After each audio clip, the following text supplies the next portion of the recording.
Your program will begin shortly. Launch sequence. Activate.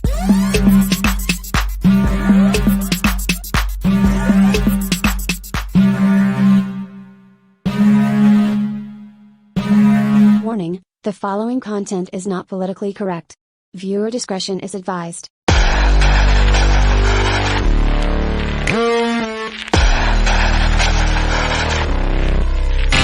Welcome back to the channel today, everyone. I'm Sarah Higdon. This is Transform to Freedom.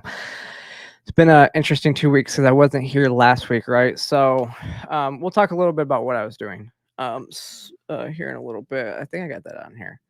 But for those of you that don't know, I was up in North Carolina covering the hurricane damage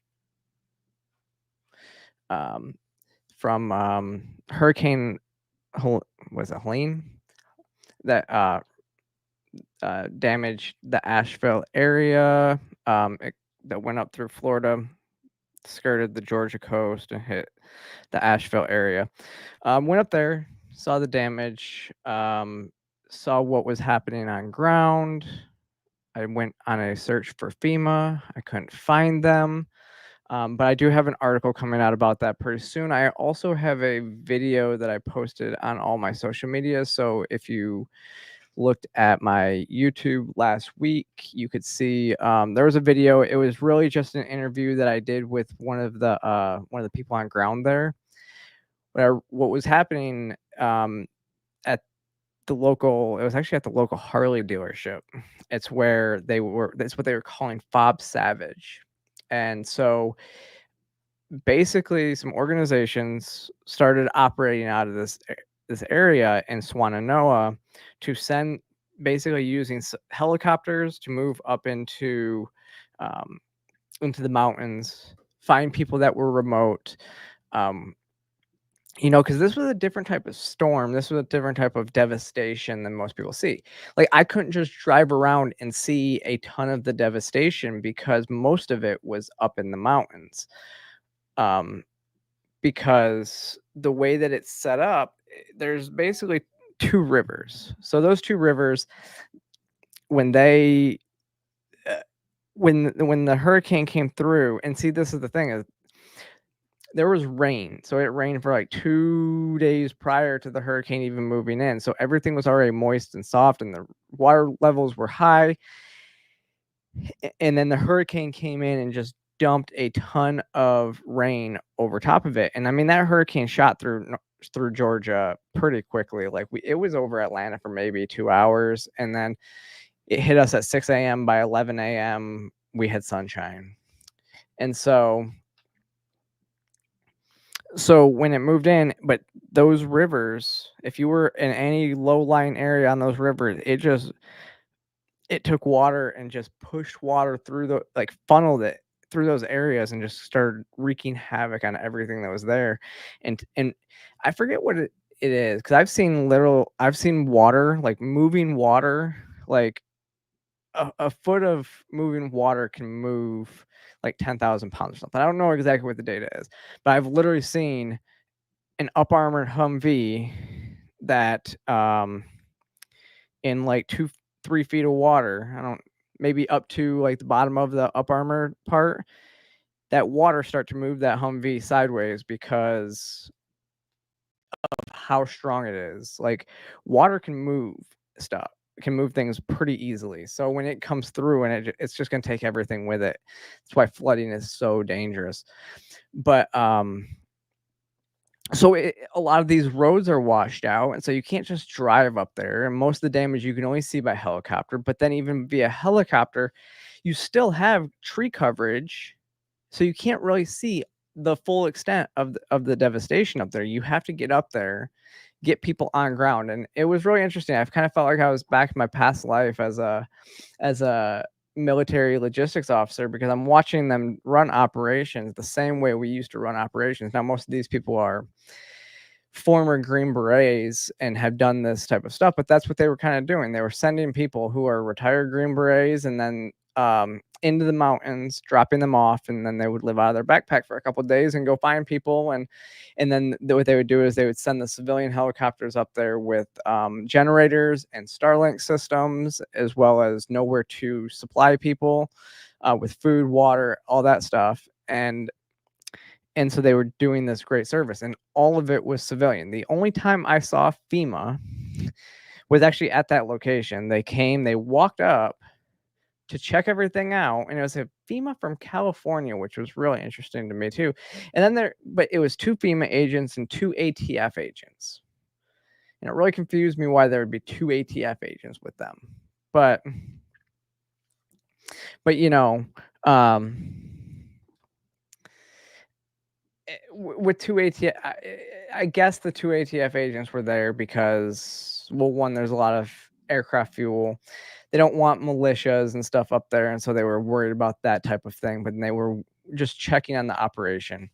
Now, I heard some of the stories, some of the things that they were calling misinformation. I can't independently verify any of it, but I did hear from people who had seen it. But there was this big confusion because we don't actually know if it was FEMA or just people trying to loot and pretend to be FEMA. Like, that was one of the plausible things that we had talked about, was like, some of these people could be pretending to be FEMA, just to take supplies and get that stuff. But so we don't actually know. We don't know who these people were. We don't necessarily know if they were actually FEMA, but this, there were people saying that they were FEMA, at least taking supplies and stuff like that, is what they were kind of saying. Now, like I said, I can't independently verify. I didn't see it myself. And I have people but they didn't want to go on record and talk about it. So, we can't, I can't really say for sure what that is. And the eyewitnesses that it was basically he said, she said, it was a friend of a friend type thing. So, but it was good. I actually got to meet one of my Twitter friends up there, which was really kind of a crazy experience, which is one of these things that's really weird. I've known this person for quite a while, just via the internet. And we walked by each other like 5 times. And then I saw her post on Twitter in the same exact location that I was just taking pictures of. And it was and I messaged her, and she ended up being right there and really helped me out. So if you see, you can go see the picture that I posted, and just thanks to her a lot. And then, yes. So, and then again, it's really interesting because these civilians that were operating out of there, the North Carolina National Guard wasn't being used, was being underutilized. So they ended up attaching some of them to these civilians that are running out of there.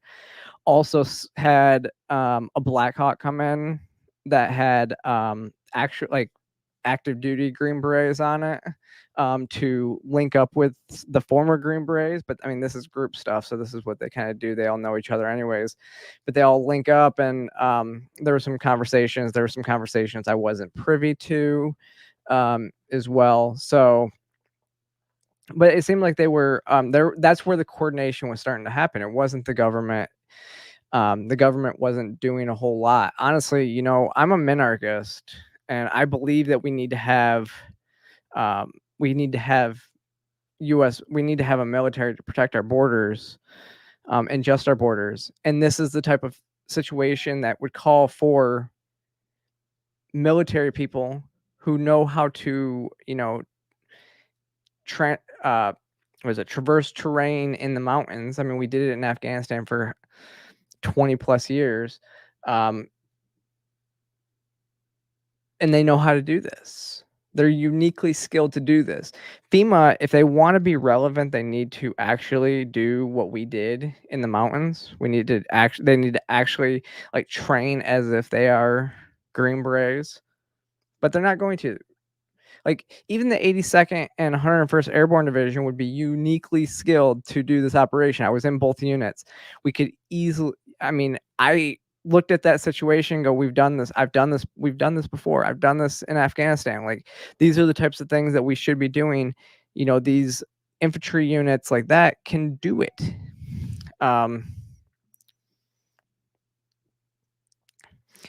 So yeah, I think it was just an interesting experience, and I definitely it was but like I said, so I have that video. It's out now on my Twitter channel, on my Twitter page. It's also on this YouTube channel. And what I would also say, go support those organizations and stuff like that are doing. But moving on, I will. Next thing, I had that article coming out soon too. So watch that. It's going to be coming out at Human Events. So I'll post that on my Twitter account too. So that's going to be, it's a good read. So next, just to little advertisement here. Free the People has our new documentary at Free the People is out now. You can go to watch.freethepeople.org. It's The Free Life, Portrait of an Artist, which features Cuban-born artist Carlos Luna. He grew up in Cuba, and he was told at a very young age that his revolutionary art would get him into trouble. He actually was told by a teacher that he was being watched by the Castro government. So I believe it's a great story. It's something that everybody needs to understand how communism works, what communism would do, because it's really interesting. You know, like you see all these Marxist leftist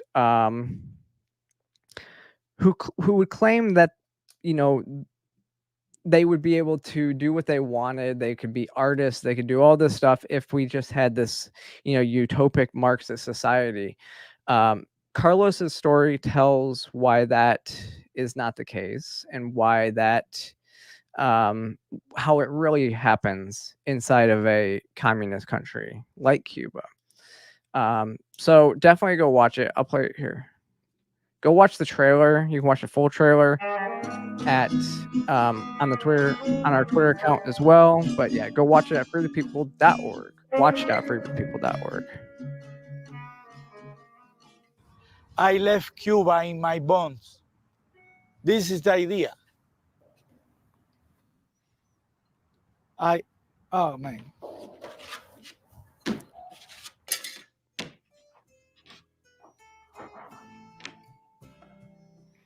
My name is Carlos Luna. I'm an artist.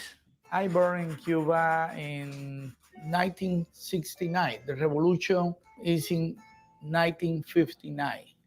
Fidel having the power. Fidel is the boss. He's the dictator. My father take his own choice when he was a young man and support the revolution. All right, go watch Go watch that. You can watch the trailer on Free the People's website or YouTube channel, or even on their Twitter channel. So I'm not going to play the full thing for you because you can go watch it yourself. But definitely go check that out, and then you can go, and like I said, you can purchase a copy at watch.freethepeople.org. You can watch it, you can own it, and you can support Free the People's mission. I think that's the most important thing. Is when you buy a copy of The Free Life, you are supporting Free the People's mission and their art, and being able to deliver these compelling documentaries that are super meaningful. So definitely go check that out. And next, still speaking on Free the People, right now, the Cover Up episode 2 is available with it's episode 2 Legislator featuring Rand Paul is now available on the Blaze TV's YouTube channel. So you can get caught up, watch episode 1 and episode 2, both on the Blaze TV's YouTube channel for free So they're both out. This one, they definitely go and they start to expose more of Anthony Fauci's lies and go deeper into the pandemic industrial complex as a whole. So definitely, again, go check that out. It's with the Blaze TV's YouTube channel. It's a great episode. It's and I don't know exactly. We don't know exactly when episode 3 is coming out, but we're working on it. So it's, if you haven't yet, you can go to the Blaze. What is it? Fauci. So you can get a year subscription, $30 off, a annual subscription to the Blaze if you just use the promo code Fauci Lies, and it's and then you can watch all the episodes as soon as they come out. So definitely go do that, and then you get all the stuff that the Blaze has to offer. Lastly, and I'm not this one, I'm not I'm not being paid by the Babylon Bee, just FYI, but I do want to say that, just give a shout out to Seth Dillon and all of those people at the Babylon Bee. This movie about January 6th was it was great. It may be the best movie of the year, and that's not satire. It's the most important movie about the deadliest day of our democracy. But yeah, it was a good one. I watched it the other day. I want to just give a shout out to them over there. Diving in a little bit, I didn't even know this. So Sarah Fields reported on this last week or the other day, and I had to put this into the rotation because I didn't even know this. So the report is Texas Attorney General Ken Paxton led a multi-state suit against the U.S. Department of Health and Human Services and the Biden administration to officials to block a new rule that unlawfully attempts to contort federal disability law as to list gender dysphoria as a disability. So the Texas Attorney General does not want to list gender dysphoria as a disability, which the Biden administration would list it as a disability. Now, remember, Rachel Levine is was she the head of the Health and Human Services? I don't know if she's the head, but she's up there in that, right? Now, correct me if I'm wrong. The activists always get mad at me for saying that gender dysphoria is a mental illness or a mental health condition, which I use the terms synonymously. But they say it's not. It's not a mental illness. How dare you say it is a mental illness? And now those same people are trying to classify gender dysphoria as a disability. Like, hold on a second. I'm not disabled. Well, I'm not disabled because of gender dysphoria. I have disabilities from the military, but none of them are gender dysphoria, and gender dysphoria is not a disability. It seems like the exact opposite of what activists always want to claim about gender dysphoria. Like, look, it is a mental health condition that you try to deal with the best you can, and for some people it makes sense to take drugs and have surgeries to present yourself to society in the way that makes you feel most comfortable. Calling it a disability, it seems like they're just trying to get protection any way that they can, right? So it's if you can get gender dysphoria to be listed as a disability, then it gets classified as a protected category under the Disabilities Act, which they're already trying to classify as a protected category under other areas to be trans, right? under the Civil Rights Act, but now they're trying to use it as in the Disabilities Act, which that would give you. So the Disabilities Act seems to help with employment and stuff like that. So it's like they're trying to do whatever they can every which way, and it just makes absolutely no sense. If it's not a mental illness or mental health condition, then how can it even be a disability? I wouldn't say it's a disability. It's something that you live with, but it's not something that's debilitating. It's not something that prevents you from doing anything else in normal society. Like, that's a disability. But I guess I'm just ableist for saying so, right? I don't know. These people, they don't make sense, and it seems like they're just trying to throw stuff at a dartboard and trying to make it stick and trying to get protections anywhere that they can, even though it goes against their basic values of not wanting to be labeled as, even a mental health condition. Makes absolutely no sense. But here we are. Oh.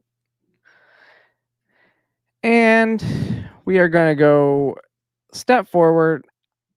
Okay, so we're seeing leftists move away. We're seeing people move away from the left.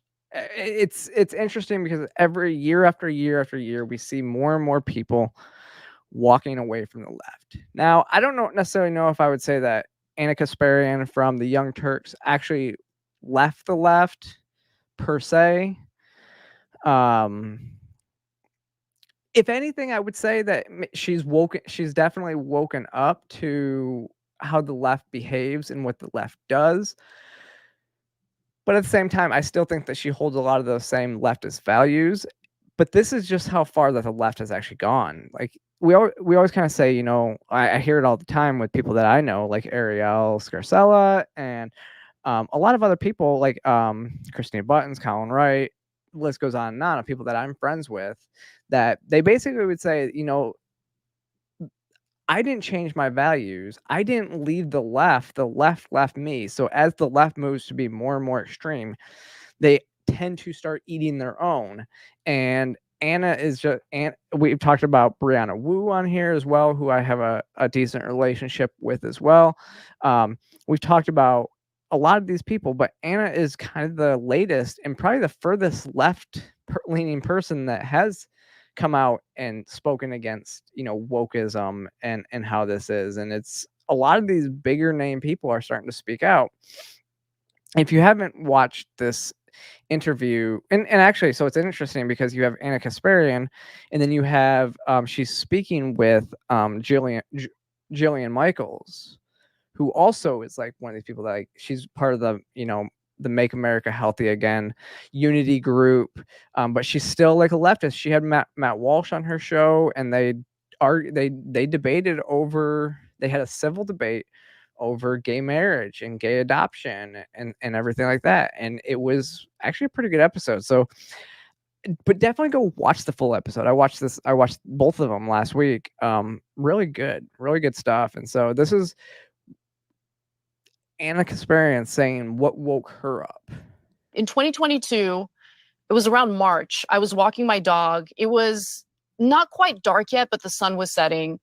As I'm walking my dog, I see these two guys that were just kind of like moving around weirdly. They seemed kind of manic, and their clothes were tattered. So I knew that they were probably homeless. And I also knew that they're probably on something just based on like the twitchy way they were acting. But living in LA, I mean, there's homeless people everywhere, right? So I've never had problems. I didn't think anything of it. But as I was bending down to pick up my dog's mess, one of the guys like grabs me by my hips, and he had an erection. Oh God. And just starts like humping me. And I didn't know what to do. Like, I was terrified. I didn't have a weapon on me. Yep. Like, I had no way of defending myself. I didn't know how far it was going to go because it's two guys. I'm by myself with my little dog. It was one of the most terrifying things ever, because I'm pretty good at defending myself. In that moment, I just knew there was no option. No way. Yeah. Yeah.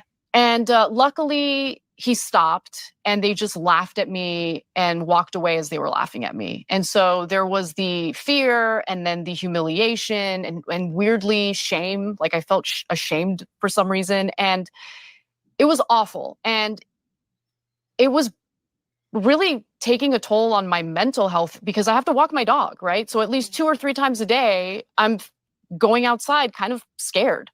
And so I opened up about this on the show, not really thinking much of it. And before I knew it, I'm starting to get these messages, and it's like really, really harsh stuff. And it's about how you are painting a picture of the homeless community. You know, how could you be like this? You know, these are your unhoused neighbors and they need help. A few people accused me of being racist when I had never disclosed the race of the individuals who did this to me. And in fact, they were white. And so like when they started accusing me of being racist, I'm like, wait a minute. Why are you assuming that the people who did Well, this? of course. Yeah, like I think you might have a problem here. Exactly. Yeah. And that woke me up. That woke me up because I'm like, oh my God. They eat their. Yeah. So first of all, this is why I always say you should always be. This is why I advocate for guns, for women especially, to carry guns more than anything. Guns are the great equalizer. If you have one, it's going to stop sexual assault from happening. Anna got lucky in this situation, obviously, but then it goes into, and they went down the rabbit hole, and she literally was woken up to what we've called for a very long time the racism of low expectations. That experience and people calling her racist and they're the ones that are assuming that's racism of low expectations. But really, it's like the victim blaming of the left that we've seen so much. And because she would dare to tell this traumatic experience that she had and open up about it, the left is gonna like Jillian said, they're gonna eat their own. That's exactly what they do all the time. We talk about it a lot on this show, but this is what wakes people up. And we see people waking up all the time. I keep talking about this, and we have the unity rallies happening across the country with different groups, and we're literally seeing the shifting of political ideologies, political parties. You're seeing the left eating their own and becoming pro-war, and then you're seeing the right, becoming anti-war and the big tent. And they talked about it a lot. It's like when she opened it up, and then she starts, even though she doesn't agree very much with a lot of the people on the, even the right in general, the people on the right are like, yeah, that's okay. You can come on over here. We accept you. We talk to you and all this stuff. And they're just more welcoming. The people on the right are more welcoming to those on the left to come over. And the left is continuously pushing people further and further away. I think one of the things that we see, though, is that doesn't change voting patterns per se.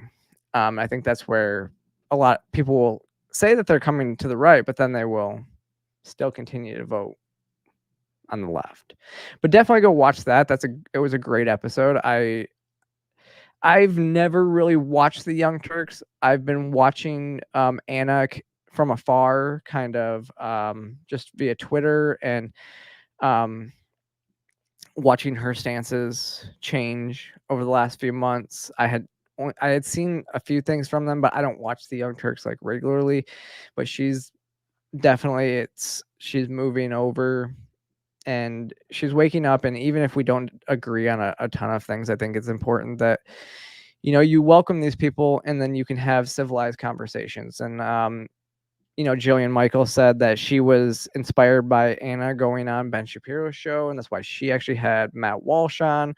And so a lot of conversations are being open, and a lot of these conversations that the left has tried to shut off for a long time are now being opened. And once they're open and we're actually able to get back to this place to where we can have conversations, we can openly disagree on things. It's healthy to disagree on things in a civilized manner, and then we can walk away and agree to disagree on things.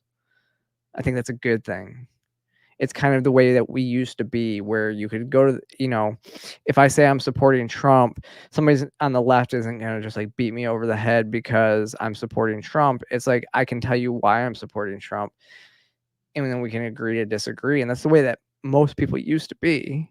It's the way that families used to be, until a lot of those on the left were like, you have to agree with me or else if you vote for somebody that I don't like, we can't be friends, and I'm gonna disown you type thing. And that a lot of that started happening in 2020 during COVID. I mean, that's kind of the Donald Trump effect that he had on a lot of stuff. So, all right.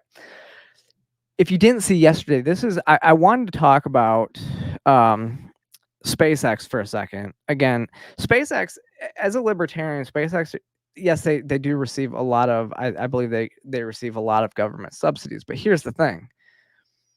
As a private organization, they have brought costs down quite a bit when it comes to space travel. And they are doing things that government would never think about doing.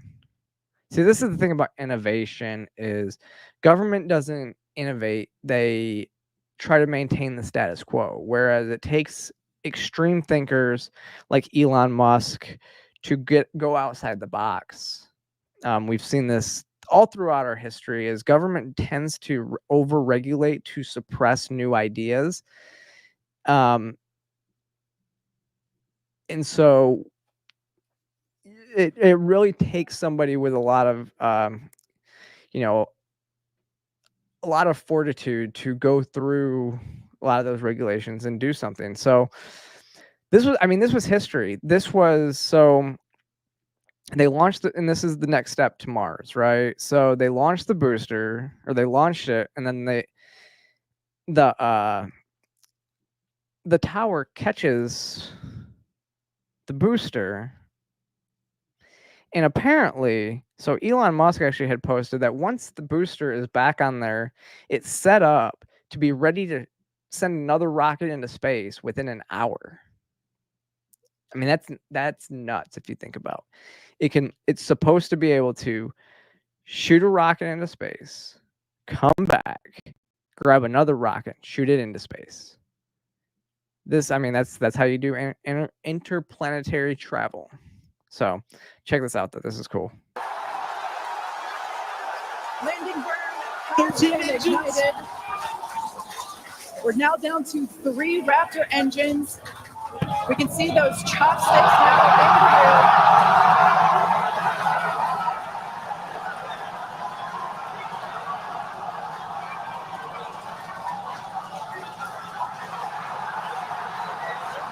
in Booster landing burn shutdown. Nicodilla has popped the booster.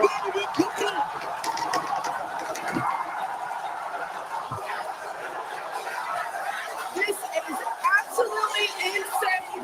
On the first booster, back at So that's just amazing, just to watch it catch like that. And then it's really cool to watch, because you can see as it's coming down, you can see it come back into, like, it creates a sonic boom as it slows down, because it's coming out of supersonic speed. And then, like, as it's landing on there, that's when you can actually hear the sound of it breaking the sound, or coming back into the sound barrier. It's pretty cool. And this was the first time. So this was the first attempt for them to do it, and they did it on the first try, which is pretty amazing in and of itself. So huge things happening over there at SpaceX. So I had to highlight that. Let's talk about, this was a couple weeks ago, so I don't want to go too deep into it. But the vice presidential debate was 2 weeks ago, and I didn't talk about it last week because I wasn't here. But Tim Walz just continues. He's a pathological liar. He says he misspoke when he claimed to be in Hong Kong for the Tiananmen Square massacre. He's like, I was in Hong Kong. And then, good on CBS moderator, though. They're like, no. But the question was, you said that you were there. Can you just explain the discrepancy? And then he basically just says, I'm a knucklehead sometimes. Like he uses stolen valor, like we talked about on the show before. He he's an exaggerator. He lies for political gain to make stories seem more credible than they actually are. It's he over exaggerates his military record. He over exaggerates his. He says he was in China during or in Hong Kong at that time. He wasn't. He got there later that summer. I misspoke on this. I'm a knucklehead sometimes. Come on now. Just do we really need a vice president that's second in command that's just a knucklehead sometimes and misspeaks? This is kind of going back to like the Joe Biden stutter, right? So Joe Biden had the stutter. He's like, I stutter. This kid with a stutter. This is worse though. This is plain lying on things. He's not misspeaking. He's a pathological liar. And then there's this whole thing like he took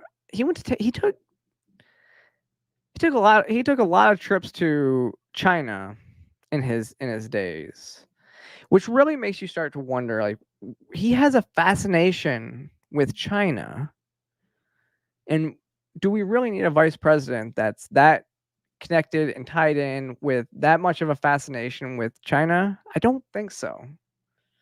I think we need to examine a little bit more about why he likes China so much.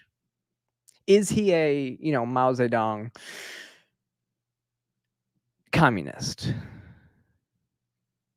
Maybe that's why he has the fascination. I don't know. And then there's this whole thing. I do have to play this because this was classic. And even SNL talked about this, but yeah. So I've become friends. I've become friends with school shooters. I've seen it. Look, the NRA, I was an NRA guy for a long time. They used to. I added the music just in case you didn't know. But I was like literally watching this and he goes, I became friends with school shooters. And I was like, wait, did you just say you were friends with school shooters? I don't have that SNL clip, but yeah, even SNL discussed it. So which we're going to talk about a little bit later, maybe. The whole SNL is now breaking away from the Harris camp, and maybe it's because of stuff like this. So, top story today, and it just broke today. I want to talk about this. Is so Christopher Rufo, and with the help of Christina Buttons as well, my friend. They've broke that Kamala Harris plagiarized at least a dozen sections of her criminal justice book, Smart on Crime, according to a new investigation. They even lifting stuff from Wikipedia, and these proposed community notes are whatever. I'm not going to show them because they're not actually posted on there yet, and we don't know if they're even legit. I haven't even looked at them, so. He gives a lot of the investigation credit to Dr. Stefan Weber, a famed Austrian plagiarism hunter, which has done a lot of work in the German speaking world. But here's one. So the first passage, she discusses high school graduation rates. She lifted verbatim language. So here you see in the book, this is what she wrote: Detroit's public schools, only 25% who enroll grade 9 graduated from high school. The Associated Press, in Detroit's public schools, 24.9, so 25%, of students graduated from high school, while 30% graduated in Indianapolis public schools, which she also wrote 34%, and where it was actually 34.1% received diplomas, literally word for word. Then overall, instead of using nationally, about 70% of the U.S. graduate from public schools. About 70% of U.S. students graduate on time with regular diploma, and about 1.2 million students drop out annually. That's exactly what it says right here in the Associated Press. Only about half of the students served by a public school system in the nation's largest cities receive diplomas. America, and see, Associated Press actually knows how to source something. It says, issued by America's Promise Alliance, found that about half of the students served by public school systems in the nation's largest cities received diplomas. That's just one. That's just from one article. Next. High Point. So this is from the John Jay College of Criminal Justice. Literally, this entire paragraph is word for word. Word for word. Literally, the second paragraph is word for word. And except for with the 10 additional, and this is just 10 cities. They just add the word additional. Next, this is from straight from the Wikipedia page. And literally word for word from Wikipedia.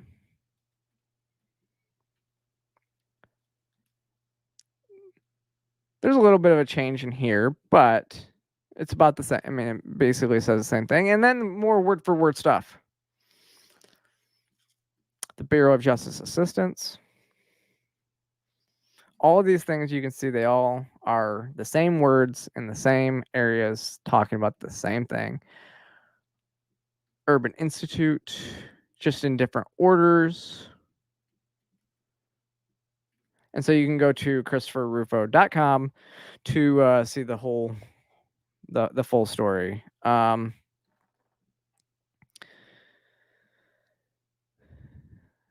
this person makes a point. In fairness, this should probably read Kamala Harris's ghostwriter plagiarized, but as Chris points out, it's her name on the book.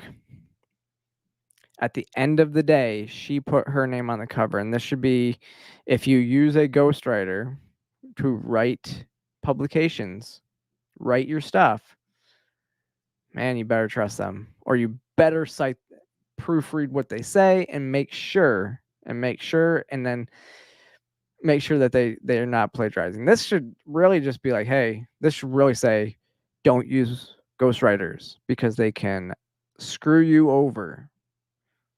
But it's her book. It's plagiarized. It's her book.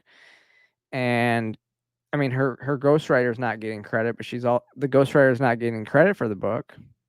But the ghostwriter's also, Kamala Harris got all the credit for this book. It's her book. So she's responsible for what goes in it. And if can't hire a good ghostwriter, I mean, this really should be the case of don't hire ghostwriters. Write your own shit. But yeah.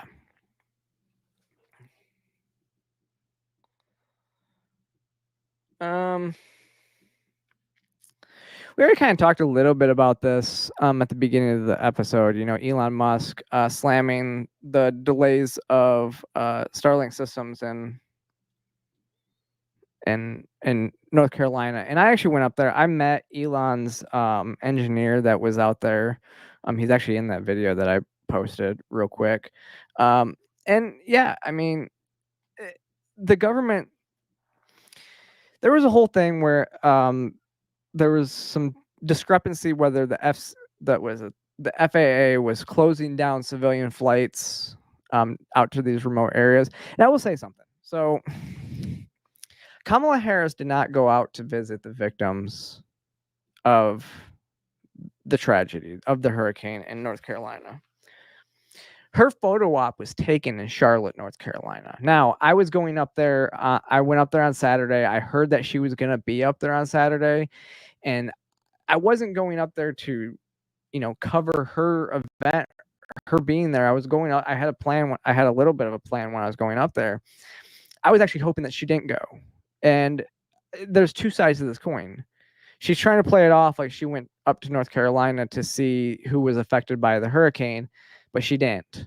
she went to Charlotte, but that's a good thing that she went to Charlotte. But it's not a good thing that she's playing it up like she did go to see those that were actually affected and actually see the damage. She didn't. So but it's a good thing that she didn't, because what happens when like one of these high profile people like her goes into one of these disaster areas, it shuts down all these flights. And right now in that area specifically, it's not the same for all hurricanes or hurricane recoveries, but that area specifically, the air is the only way to get to some of these people. So the air needs to stay open as long as possible. And so if she would have come into Asheville and landed in Asheville airport, it would have closed the skies down it would have shut down some of the operations in the area. So we didn't need that happening. And so I'm actually glad she didn't come into town. It would have just hurt the recovery effort. But she went to Charlotte, which is like 150 miles away from the biggest of the devastation. So she doesn't actually know what's going on there. But they were kind of delaying some of the deployments of the Starlink systems. Everything up there was civilian operations. Even, I mean, I ran into the Red Cross at one of the locations that FEMA was supposed to be at. And the Red Cross is not a government organization either. They're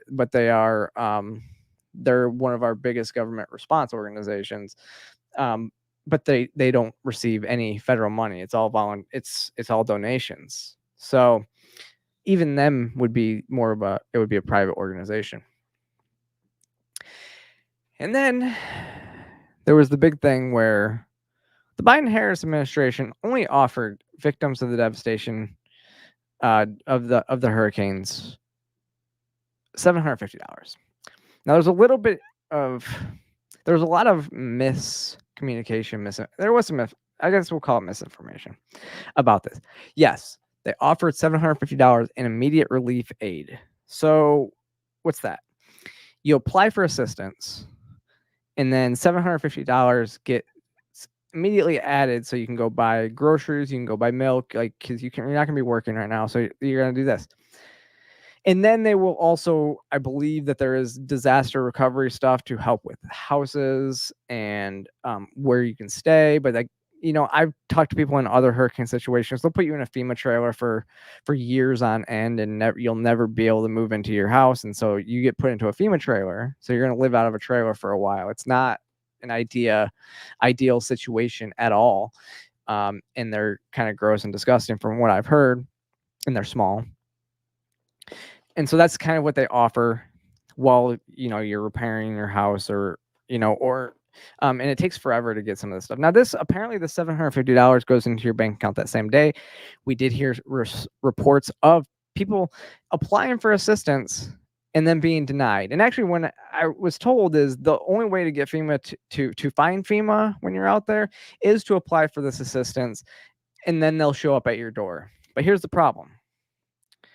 The people that need help, money is no good to the people that actually need help up there right now. And I say this because there's people up in the mountains with no electricity. So they have no electricity, no internet until they get these Starlink systems. They have zero way to even apply for this money.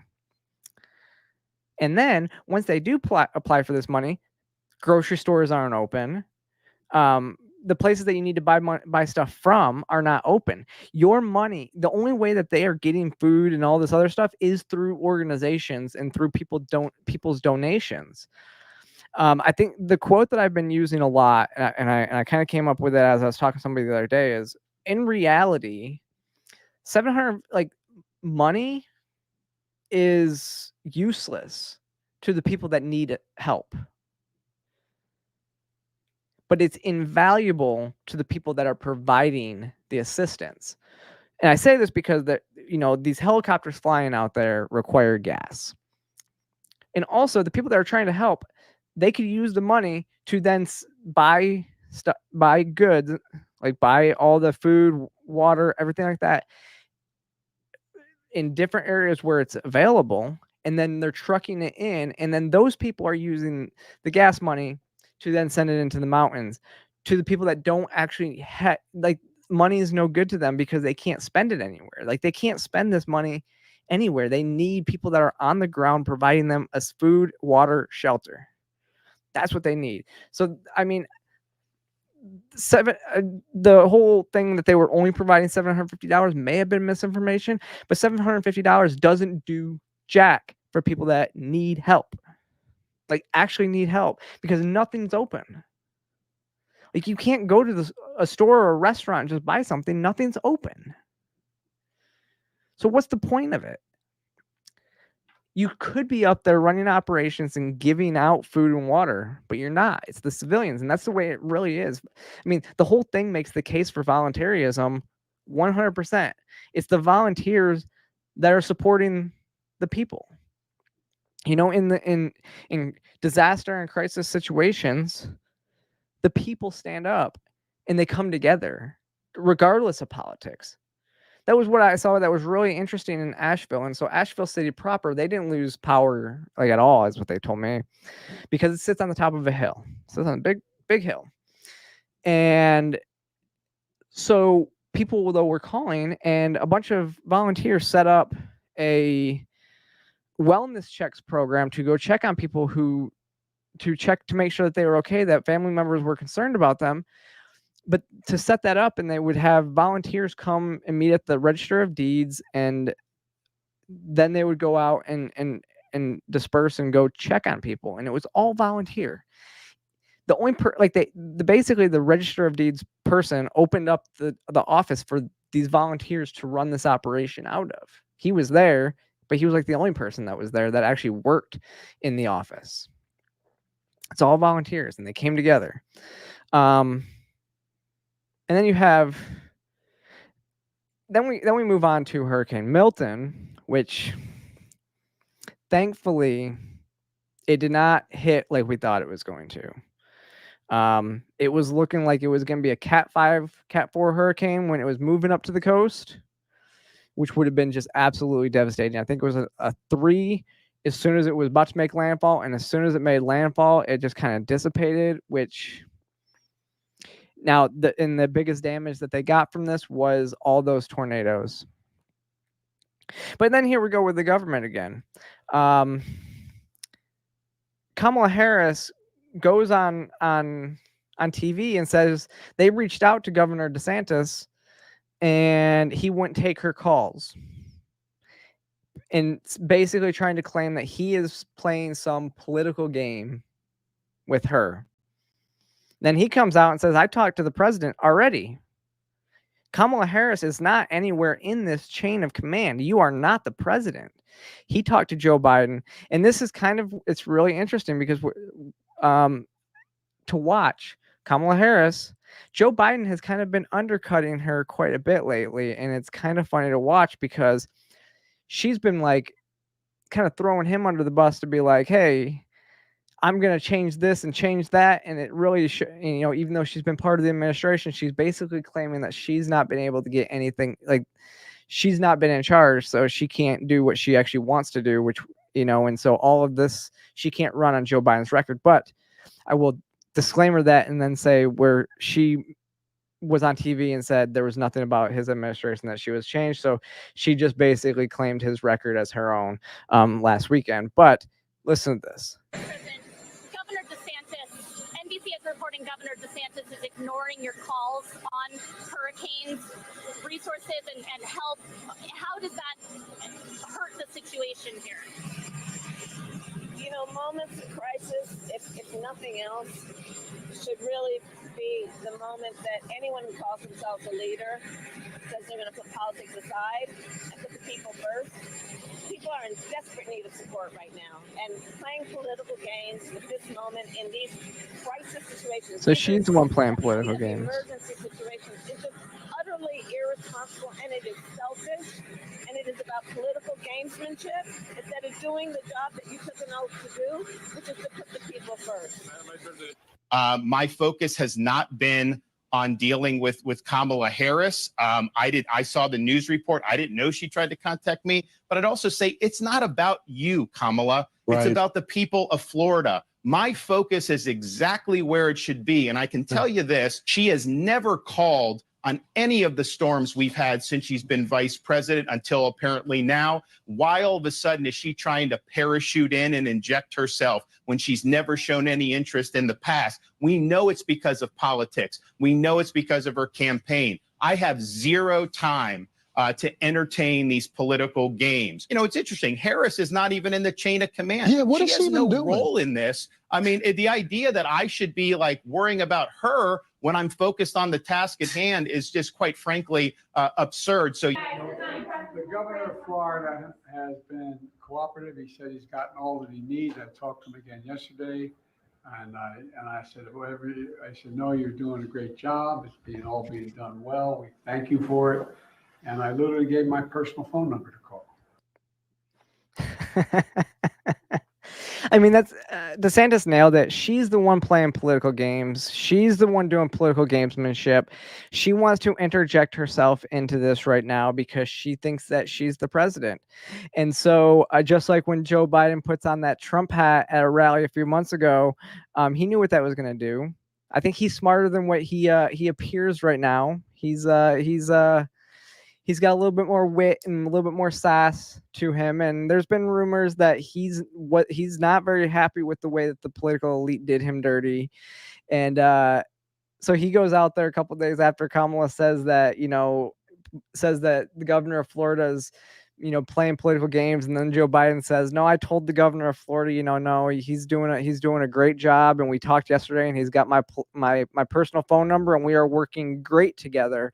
Just basically cutting down Kamala at the knees, like not having her back at all. And this type of savagery it's fun to watch a little bit. I think he's bitter. His give a damn's broken. This is his last hurrah, and so he's gonna take it to her, which is kind of funny and kind of ironic. I mean, she did help execute a coup against him, so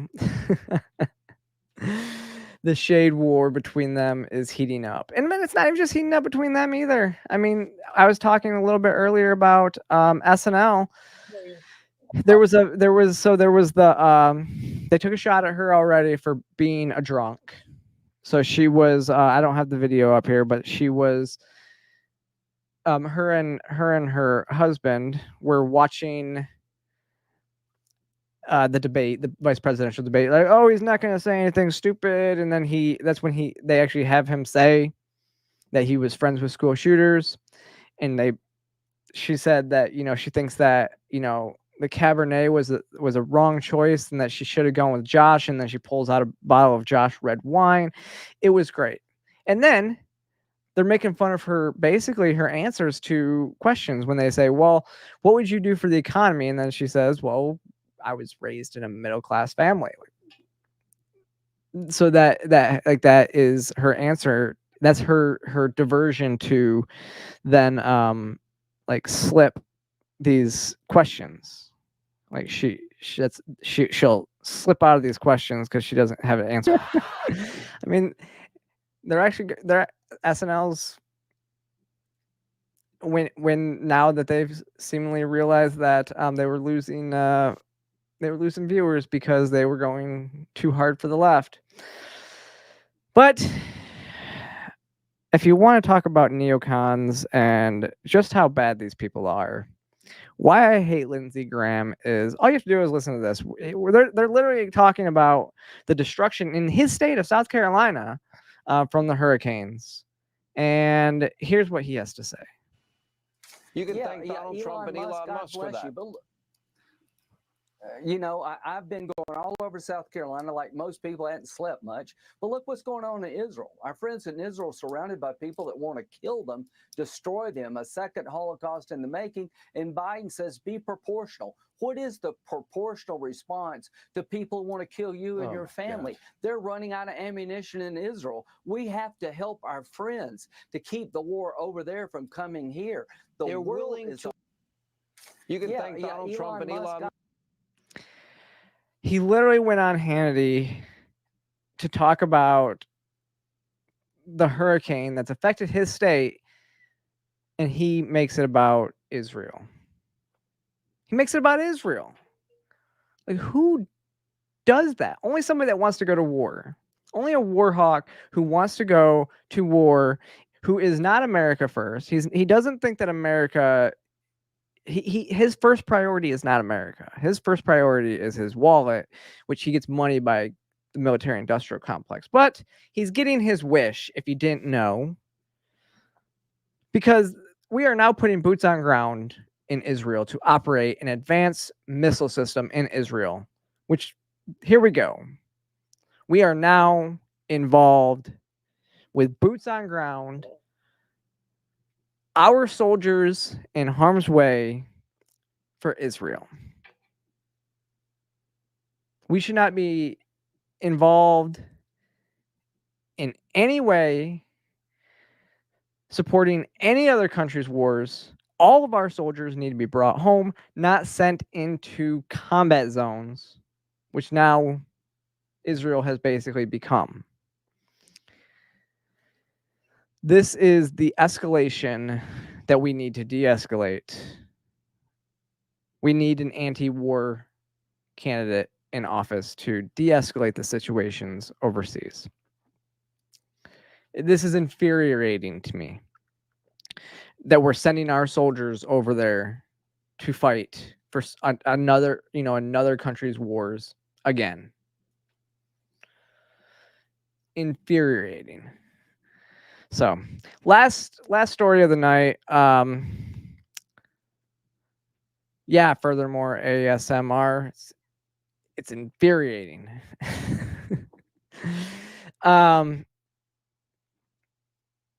If you didn't see this was a crazy exchange. So they're literally doing the internet meme, right? Well, I'll play the clip for you. But we played some other comments about migrants, including in Aurora, in Colorado, where Trump said the city had been invaded and conquered by Venezuelan gangs. The Republican mayor of the city said flatly the city and state have not been taken over or invaded or occupied by migrant gangs. So do you support Donald Trump making those claims that the Republican mayor says were grossly exaggerated and have hurt the city's identity and sense of safety? I understand what you're saying, that some people left behind, but he's making these statements that the mayor is flat out disputing. Well, Martha, you just said the mayor said they were exaggerated. Grossly exaggerated. That means there's got to be some element of truth here. And of course, President Trump was actually in Aurora, Colorado, talking to people on the ground. And what we're hearing, of course, Martha, is that people are terrified by what has happened with some of these Venezuelan gangs. Senator Vance, I'm going to stop you because I know exactly what happened. Martha. I'm going to stop you. The incidents were limited to a handful of apartment complexes, and the mayor said our dedicated police officers have acted on those concerns. A handful of problems. Only, Martha, do you hear yourself? Only a handful of apartment complexes in America were taken over by Venezuelan gangs, and Donald Trump is the problem and not Kamala Harris's open border. Americans are so fed up with what's going on, and they have every right to be. And I really find this exchange, Martha, sort of interesting because you seem to be more focused with nitpicking everything that Donald Trump has said rather than acknowledging that apartment complexes in the United States of America are being taken over by violent gangs. I worry so much more about that problem than anything else here. We've got to get American communities in a safe space again. And unfortunately, when you let people in by the millions, most of whom are unvetted, most of whom you don't know who they really are, you're going to have. So yeah. Furthermore, Vance has really been, in his media appearances this week, he has really been taking it to the media and he's been knocking it out of the park, like you said. This was perfect exchange because it just tells you everything that you need to know. Martha he's literally like, you're literally taught, how is this Donald Trump's fault because he exaggerated something compared to that it's happening, that even a single apartment complex in Aurora was taken over by Venezuelan gangs. That's an issue. But because Donald Trump pointed it out, and they, as they are saying, claiming exaggerated it, then he's the problem because he's exaggerating it. See, this is what they do, and this is the last point I'll make is this: they are doing the meme, right? The first, because they did at first, it was they were denying it was happening. They were denying this was happening. When when Trump said it, we had reporters on ground. It was Savannah Hernandez has footage on ground, like was talking to people on ground, and they were still denying what we were seeing with our eyes. And then now they're saying, "Oh, it's just a handful of apartment complexes," right? So it's not happening, and then it's it's happening, but it's rare, so it's a small amount. And then next you go to, so it's either been a long time and they've taken care of the situation. And so they'll do like the Hillary Clinton and say, at this point, what difference does it make? Yes, it happened, but at this point, what difference does it make? Or they just move straight to, yes, it's happening, and you're racist if you don't think that it should be happening.